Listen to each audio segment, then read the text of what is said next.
The cold ocean current swirled around him, a stark contrast to the burning heat radiating from the ancient Atlantean relic clutched in his hand. This wasn't the Aquaman you knew, the majestic king of Atlantis, the confident member of the Justice League. This was Arthur Curry, a man caught between two worlds, grappling with a heritage he barely understood, and surrounded not by fellow heroes, but by a band of enigmatic outcasts. They called themselves the Others, and their mission was far more dangerous and far more personal than any global threat he would later face. They hunted not villains, but relics, 7 powerful artifacts forged by a long-dead king whose very existence threatened to unravel the delicate balance between land and sea. Before the throne, before the trident, before the iconic A insignia, Arthur Curry was simply one of them, learning the true weight of a legacy he never asked for. Their assembly was no accident, nor was it born of common cause in the way alliances often are. This formidable group was brought together by a shared, urgent mission to hunt down and secure the 7 powerful artifacts of Atlantis, relics forged by the dead king Atlan, whose reign was marked by ambition and devastation.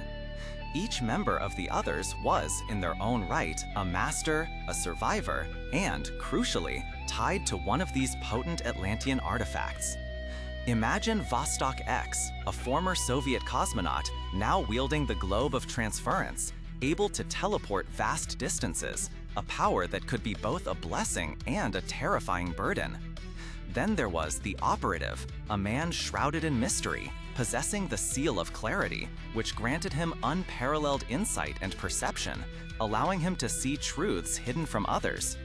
Prisoner of War, a warrior unbroken by decades in captivity, held the Scepter of Symbols, capable of generating powerful energy blasts that could level landscapes.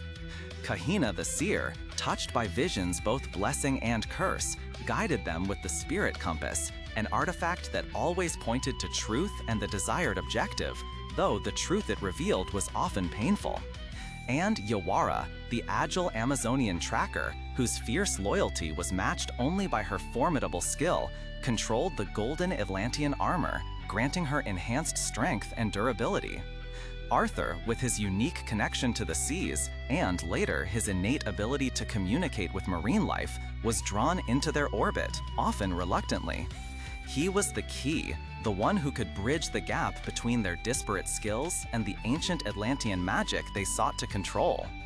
The hunt for these artifacts was not a mere treasure quest, it was a desperate race against time, a relentless attempt to contain remnants of a history best left undisturbed.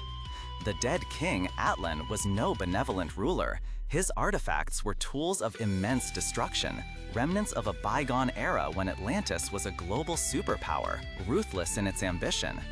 Each artifact resonated with dark power, tempting those who sought to wield them, and posing a grave danger if they fell into the wrong hands, or even remained in the wrong hands, as Arthur would often ponder, looking at his own teammates. Their journeys spanned continents, from forgotten desert ruins to bustling urban centers, each encounter a profound lesson in both strategic combat and the unforgiving nature of ancient power. Arthur witnessed firsthand the devastating potential of these relics, moments where the very fabric of reality seemed to warp under their influence. He saw the physical and emotional toll it took on his comrades, the shadows that their burdens cast upon their souls. It was during these relentless pursuits that Arthur's understanding of Atlantis deepened far beyond myths and legends. He began to grasp the intricate web of ancient politics, the echoes of betrayal, and the profound responsibility that came with his very lineage. He wasn't just a half-human, half-Atlantean anymore. He was a living link to a powerful, often terrifying past. This was Aquaman's Crucible, his defining trial. Before the grand halls of Atlantis, before the global stage of the Justice League, Arthur was stripped bare of any illusions about heroism. He learned that not all battles were fought with fists, and not all enemies wore capes. Sometimes the greatest threat lay in forgotten knowledge, in the seductive whisper of power, or even in the well-intentioned but flawed desires of allies. The bonds forged within the others were unique.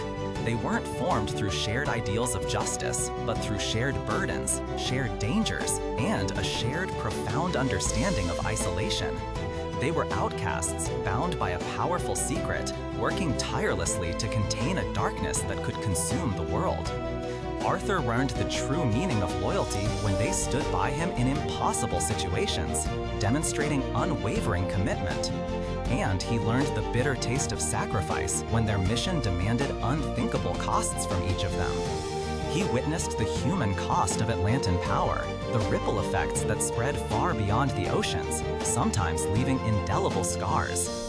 It was with the others that he truly began to understand not just what Atlantis was, but what it could become if its history and power were left unchecked. This period instilled in him a grounded realism, a cautious respect for power, and a deep-seated commitment to protecting both his surface and his submerged worlds, not just from external villains, but from the insidious dangers of their own legacies. So, when Arthur Curry finally took his place as King of Atlantis, or stood shoulder to shoulder with Earth's greatest heroes as Aquaman, he did so not as a naive newcomer, but a seasoned veteran. His experiences with the others had given him a unique perspective, a somber wisdom forged in the fires of ancient magic and personal sacrifice. It was a chapter in his life rarely spotlighted, yet one that profoundly shaped the man who would one day wield the trident with such authority and lead an entire kingdom. The others were Aquaman's true beginning, his silent training ground, where he learned the weight of his destiny long before the world ever knew his name. It's a powerful reminder that even the most iconic heroes often have unheralded journeys that make them who they are. What are your thoughts on this lesser-known chapter of Aquaman's history? Did you know about the others and their profound impact on Arthur Curry? Share your insights and reflections in the comments below. And if you enjoyed this glimpse into the untold stories of our favorite heroes, consider subscribing or following for more deep dives into the lore that shaped them. Until next time, keep exploring the hidden depths of storytelling.